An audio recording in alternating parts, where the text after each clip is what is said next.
very big hello to Obia, the first time or joining Fiifi-Manfred on YouTube. Very big hello to you. For everybody who's joining Fiifi-Manfred on YouTube for the very first time, this is your first time. Thank you very much for choosing us. There's a lot for us to talk about. The world of sports over here. This is the best of football and tactical analysis. Of course, we'll begin with all the updates that there is in the world of sports, but there are still a lot of things that we need to talk about. There are 10 different things that we learned, good and bad, that we learned inside big game that Chelsea boy and Manutd against Manchester United. Excellent game by all standard. So you're neutral. Of course, if you're from the neutral point of view, at the roller coaster of emotions, no, you don't get it, you don't feel it. It's essentially about you just enjoying a game of football that's like a basketball, end-to-end action from both teams, largely transitional, hinged on two teams that almost pay too much control, but both of them want to win the game and make the game end-to-end. We'll talk about it into detail. We'll talk about the Chelsea project. Should Mauricio Pochettino stay? It looks as if I've changed my mind, Kakra, on if Pochettino should stay at Chelsea or not. Then we'll talk about other things in the Chelsea Football Club, the centre-back pair, who and who should play, Cole Palmer, middle area, the third, the spaces that the teams do cover, Mason Mounts and what's not over here on Fiifi-Manfred YouTube. So subscribe here. Subscribe to the channel, turn on notification, and make sure in there you do choose all. What's also important, they say you should endeavor, so you share the contents to everybody that's around. Share the contents to Obia, every group, every English Premier League group, every French League, every Real Madrid, every Barcelona group, Chelsea group, most especially share too. Now in common be there are lots of the stories in the Fiifi-Manfred YouTube as it. Of course, let's get into the conversation. First of all, another game now obviously was a very big game for both sides. So Manchester United are in before that game normal against Brentford, they drew 1-1. Now Chelsea swap against a Burnley side, and that will be expected to say so much sure. Chelsea weren't able to beat them. They drew also in that game. Burnley were down by a man. But still Chelsea weren't able to get the win. And I think that once that happened, that sent a lot of negative press into the across the Chelsea fan base. And a lot of the Chelsea folks believe that Chelsea should have won that game against Burnley. Of course, I also do think so, because we share the quality of the team. We share Burnley the red card. We share chances that Chelsea creative from the first half to the second half, dictating the pace of the game near the idea. I believe strongly past I think Chelsea winning this match, but Chelsea weren't able to win that game. It was a very difficult game for them, and then of course it had to come to the game with 29. Now, mind you, Chelsea have one game in hand, and that's the game against Arsenal. Obviously, that game is supposed to come on. I saw some in the Premier League. They mentioned that Chelsea will play the Sheffield game before the Arsenal game. Other people are saying that Chelsea will play the Arsenal game before the Sheffield game. I'll find that for you and give you a final confirmation of who Chelsea plays next in the next round of games. But very important. So once Chelsea were not able to beat Burnley, it means that there was a lot of pressure on them to deliver against Manchester United. And again, for Manchester United also, they had not been able to beat Brentford. They had not won in London for a long time. And then it means that the pressure on it was on Eric Ten Hag to deliver, to play some good football, win at Stamford Bridge. And I think that from the beginning of the game, one of the things that everybody saw that was clear was that United has an upper hand over Chelsea. As in recent years, every United team you upper Chelsea, even against the most settled Chelsea teams, even for Thomas Tuchel Chelsea team, United were able to come to Stamford Bridge and get some points in there. The last time I think that Chelsea had some joy was under Antonio Conte more at that time, where they were beating United back and forth. But then since Frank James Lampard there has been a change of how Chelsea wanted to do things. It has been very tough for Chelsea to beat Manchester United throughout that number of years. So it has been tough, and every Manchester United fan knew, say, oh, Chelsea there, we can go ahead and beat them. Now going into the game, we saw exactly what happened. We saw how Chelsea played. In fact, I think that whilst this was an exciting game for a lot of neutrals, for a lot of Chelsea fans and Manchester United fans alike, it was a nerve-wracking game. I think that's the best phrase to describe how the game went on for these set of fans. Very nerve-wracking power. And for me, for one, I think that it's changed my mindset on a couple of things, especially from the point of view of Chelsea. And I'll talk about that into stick and stay. We'll delve into that, and it's part of the 10 things that I learned from this game. it's detailed. It's point by point. It's about exactly what I saw from both teams in game and the things I've seen over time. And I think that it should inform the decision for the sporting directors going into the summer and the next season exactly on what they want to do. Indeed, that's exactly what we look at doing in today's analysis. But you see, let's start this like this. I will start from Mauricio Pochettino. Point number one. If you've listened to my analysis here on Ishra or anywhere when I go on Joy, on Twitter, wherever, if you've listened to my analysis, I've said consistently that Poch is tactically bankrupt, especially when you compare him to some of the top managers already in the system and even some of the young up-and-coming managers in the system. And I'll give you examples. Take your time. So if you look at Mikel Arteta, Jurgen Klopp, not so much of Jurgen Klopp, but more of Mikel Arteta and Josep Guardiola. One of the things they do and they tend to understand, and they say the game cannot be like a pendulum. It can't be swinging like a pendulum where only control be our game. So essentially, if you look at Pep's team, if you look at Arteta's teams, one of the things that has been very, very apparent, one of the things that's very, very important for them has been control or semblance of control.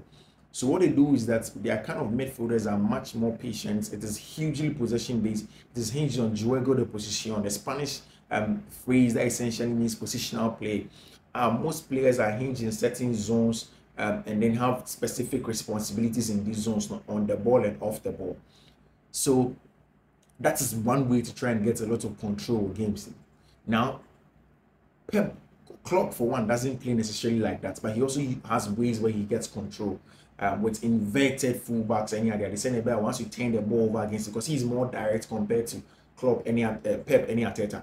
But he uses a lot more the inverted fullback, so that once you turn the ball over, he's able to win them over. He has more numbers in central areas, and he does not cut 3v2, 3v1 and stuff like that on the turnover. He's able to have enough numbers and then win the ball back and then, of course, play direct again at you. For Pep and then Arteta, they use both. They use the inverted players, and then Pep, for one, has used the libero, where John Stones will start from centre back and step into the middle of the park. We've seen Kyle Walker at some point in time. We've seen Akanji at some point in time. We do all of these things. For you look at somebody like Mikel Arteta does it with Benjamin White. You look at his Arsenal team, sometimes he does it with Kerry, or when he plays in Zinchenko, that is the first season. Because it's about control. Because you see, the more you're able to control the game, the more you're able to make sure, say, you control every phase of the game, and then the game is not back and forth. So what happened in the game against Manchester United, and they said for Chelsea, there is no semblance of control. So there is always large spaces for Chelsea's midfielders to cover. Enzo Fernandez and Moise Caicedo essentially are supposed to play box to box. So when Chelsea are progressing the ball, they are supposed to be there. When the ball goes from the first phase, second phase, into the third phase, the final third, Enzo is supposed to be there. Caicedo is supposed to push out to press. When the ball is locked over there, they have to come and defend the spaces that are behind it. So every time they are running up and down, and there is no control. What that also does is that because Chelsea also pushes in the fullbacks in very high and wide, so Kukurea Ayersa pushing very high and wide with Modric to combine in wide areas. Cole Palmer does it also with Malo Gusto, which is not bad attacking perspective per se. But the bigger problem is that one of the fullbacks supposed to come inverted or come inside. So maybe I say Enzo Pushia, they will form a double pivot to sit in front of the centre back to form a box to deal with such balls. But Chelsea doesn't have that. The two fullbacks go into the game against Manchester United. What Manchester United did brilliantly was to get an outlet in either of Antonio Alejandro Garnacho, they go long into those channels. Now, Chelsea centre backs, McCann several times said they are not comfortable in defending in wide areas. Again, because the centre backs have to close the gap between themselves and the DM, they push up. Now, Axel Disasi lacks pace. Thiago Silva lacks pace. Benoit Bellachile lacks pace. So it affects them. So generally, the first point is the tactical deficiency of Mauricio Pochettino that I have known, but it looks like I've come to accept, and I'm beginning to grow a little bit impatient about how Poch person won the ball. So again, now you look at that, and then you go to certain personnel or now. The bigger question I'll be Sam is, do I still want Mauricio Pochettino to be there now? Yes, I want him to be there to the end of the season. I want Pochettino to get another season, so that I can assess if it was just a personal issue because he didn't have Romeo Lavia. Because I think so. Because I think that with this squad quality, the squad profile, it fits more of the positional play than anything. And I think that with the right material, Poch would rather want to play the positional play than just go and play route one and direct football without control. So I want to see the team with Romeo Lavia. I want to see the team with Nkuku in between the lines. I want to see Romeo Lavia sitting, Caicedo, Enzo ahead of him, Nkuku in between the lines, Kani Chukwuemeka in between the lines, and see how Chelsea can manage games and control games and be patient, break down low blocks, even with the big boys, calm down games and have exact high levels of control of games. I want to see that next season. I would want to keep Mauricio Pochettino there for one more season, or at least till half of the season, then assess him, and then see how stuff goes out from there. And that's the first thing I picked up from the game against team my friend Manchester United. Now, 2, this is personnel wise, and it starts with the goalkeeper. See, Chelsea doesn't have a good modern goalkeeper, and please do listen to my choice of words well. Chelsea doesn't have a good modern goalkeeper. That was our team. Chelsea's third choice goalkeeper is Bettinelli, not good. Chelsea's second choice goalkeeper now, Robert Sanchez, not good. And I'll tell you why. And Chelsea's first goalkeeper, Jorge Petro. Bettinelli is not part of the conversation. First of all, we start with Robert Sanchez. Robert Sanchez, as good as a shot stopper as he is, as a better ball playing goalkeeper as he is, G3 or Chiron. And it's the reason why Roberto Di Zerbi, they did not choose somebody like Robert Sanchez to be his number one goalkeeper. Went in for Jason Steele or Chiron for him to play, because he's just not comfortable on the ball. He just doesn't have it in him. And no matter what you do, that's not what you get. So you can't even train that at this point in time for a goalkeeper. You can do whatever you want to do. You can't train stuff like that at this point in time. They can only improve to a certain level, but they can't be the best. Look at the confidence Andre Onana has on the ball, coupled with the shot stopping ability. Petrovic is a good shot stopper, but obviously not a good ball playing goalkeeper. And you see, modern game are cut to the level where you need a good ball playing goalkeeper, also for control, because one person will call long, then your opponent will win the second one and they create quality chance against you. If you have a good goalkeeper, even when he's under pressure, he's able to calm down the ball, find passing options. If there is any, slot it in there, and then you turn over. You bypass the first line of press, bypass second line of press, then make things happen when you're doing that from there. That is very, very, very, very important for anything that Chelsea wants to do going forward. And none of either Petrovic and then Robert Sanchez can do. Robert is a better goalkeeper than Petrovic is a better goalkeeper than Robert. But essentially, Petrovic's biggest issue is the ball playing ability not only. I bet he's calm. He's 21 years and the first season in a top European competition. And I think with maybe next season he can get better. But I think that Chelsea have to invest in a young ball playing goalkeeper, so that once Petrovic doesn't do well going forward, you slot him in. Also very good shot stopping, then you do that job. So that's just 2. Now, and I think at this third point should have been the second point. Now, somebody who asked me that, Sefi, say Pochettino should go out. Who's the kind of manager that fits exactly how this Chelsea squad profile has to play? On the markets right now in the summer, I think the team coach of fitting exactly how Chelsea wants to play should be Roberto Di Zerbi. Trust me, Roberto Di Zerbi is the guy. In terms of heavy possession football, it's Roberto Di Zerbi. And the use of this squad, it fits him perfectly well with Levi Coward, more with Chiron as centre backs to play out from the back, Enzo, and then Caicedo for the first phase and second phase. And then you have Kani Chukwuemeka and Kuku between the lines, Cole Palmer. That is top stuff with Papa, a friend, Roberto Di Zerbi. Roberto Di Zerbi, of course, a hot cake right now. Massa would want him, buying around him. Liverpool may be looking at him.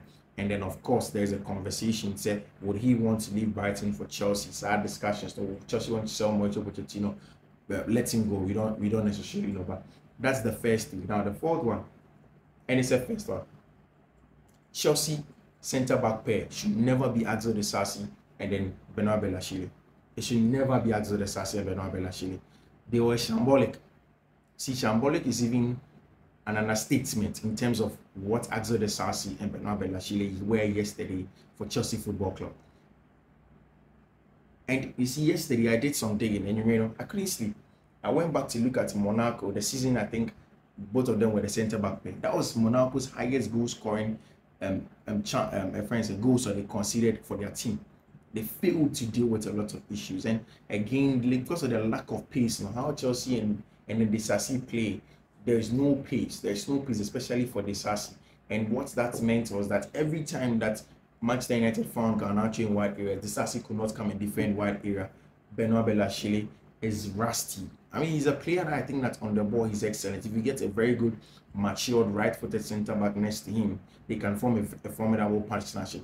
But my problem with Benoit Belashile is that the rustiness seems to be getting most of him, and I think he needs to sit somewhere. And then same for Axel Disasi. Axel Disasi, my point number 5, and they say he is as good as a squad player. Disasi should not be a starter for Chelsea. He is a squad player and I saw both team, from the bench. I saw free bench. On your player, I said they be out week in, week out, and a day in, day out for Chelsea Football Club. He's supposed to be a squad player or bench on him going forward in terms of if Chelsea gets to the peak of our projects now, almost as it stands now. Now, to the 6th point, Ejuma Enzo and Caicedo. Nobody can tell me that Enzo is a flop. Maybe a nipa not on table. There is a difference between players playing in a team that's unsettled, to say Chelsea, and players like McAllister in teams that are very settled. Settled teams essentially helps play teams. They harness the qualities of our teams or our players, and be able to showcase their talents, what they are made of.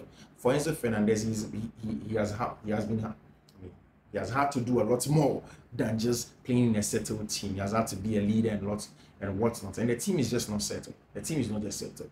It's the reason why up till now, Cole Palmer is scoring a lot more goals, but people think Jude Bellingham is better than him. People think this season Alexis McAllister is a better player than him in terms of player purchases. People think Phil Foden is having a better season than Cole Palmer just because he is not in a settled team. His team is not winning week in, week out. And whilst he has to perform, exceptionally well to be able to even catch the eye of people and to be spoken about, to understand. It's something huge, and I don't think that Enzo is a bad player after all. Now, my 7th point is that Chelsea essentially need to make sure Mihailo Modric plays in week in, week out. He has been very good since he has been starting games, and he has shown quality on and off the foot of play. In defensive contribution has been good off the ball. He has dropped back consistently to come and help Marco Correa with his pace and any awareness to win balls in deep areas and then transit from there to create chances and then make things happen for them. Now, the 8th one about Cole Palmer. See, don't ever have anybody disrespect Cole Palmer. He is the best player, best young player, best purchase this season for any club in English. The word is impact. The impact he has had on this Chelsea team is enormous. The last time any player came to Chelsea in their first season scored more goals than he has done this season was Diego Costa. And Diego Costa was a centre forward in a settled Chelsea team. A team that had won the league before they brought him in. And Cole Palmer comes in a young, unsettled and balanced Chelsea team and making things happen. Yes, there may be penalty goals, but he doesn't miss those penalties. He does not miss those penalties. Consistently gets penalties and then puts them away.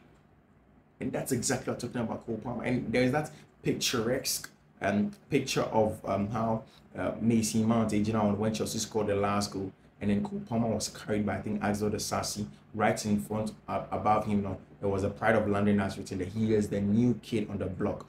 At Stamford Bridge, he is the new king. He is the boss. He's the one making things happen. And he deserves all the credit at England. And he has to go to the Euros. He has to go to the Euros. You cannot have any excuse say Cole Palmer should not go to the Euros. He has to go there to the Euros and make things happen for himself. Now, the 9th one is that Chelsea has a long way to go. Long way to go. And there are key games that are coming. And I said I wanted to check if Arsenal game is going to come before the Sheffield game. But there are key games that are coming. And in these games, my worry is that Chelsea just need to make sure that they get more points. In getting on more points, it's easy for Chelsea to get to the top. Now, if you look at the English Premier League table, Chelsea, on the same point with Brighton and Hove Albion. On Brighton, there were 2 more goals than Chelsea. That's why Brighton are on 9th, Chelsea are on 10th. 1 point away from of Newcastle. Chelsea, they've played 1 more game than Chelsea. 1 point, 2 points away of West Ham United. West Ham United about 2 more games than Chelsea, and then 5 points away from Manchester United, who have also played 1 more game than Chelsea. So Chelsea has a big game, also especially in that big one against Arsenal, and then what's the name? Arsenal and then Sheffield United. It's a game that Chelsea has to win, because obviously the Chelsea winner be able to go far. Now, what I'm getting here is that Chelsea is going to play the next game against Sheffield United, 4:30 on 7th April on Sunday, 4:30. Chelsea against Sheffield United. Then on Monday, they go on the 15th. I mean, a week later, they go on to play Everton at the Stamford Bridge. Then Man City on the 20th FA Cup semi-final. Then Arsenal on the 23rd of April on March the 29th. Also a Tuesday over there. So it means that the Arsenal game is not going to come now. Chelsea have to play Sheffield, Everton, and then later Manchester City, which is a very, very good opportunity. Chelsea able to match our 2 teams. If they're able to do that, then they turn it around. Now, my final and the thing that we learned from today's game is that this is the best way for any team to win against any team at Onshare in the last 5 years. That last minute goal was character. Forget about the Chelsea project for a minute. Essentially, this is the best thing that you have to enjoy. The win, the character, the fights, the tenacity, no negativity. Everything is just quality from Chelsea and how they turn things around. That is all that matters. When it comes to the project, we talk about it later. You'll be talking about Mauricio Pochettino. We'll talk about if it's good enough at the end of the season. But now, Chelsea needs all the positivity to push up to European places, which is very, very possible at the end of the season. This is Fiifi-Manfred. Once again, I am grateful for your time. I'll see you. Please do take care of yourself. Of course, do subscribe.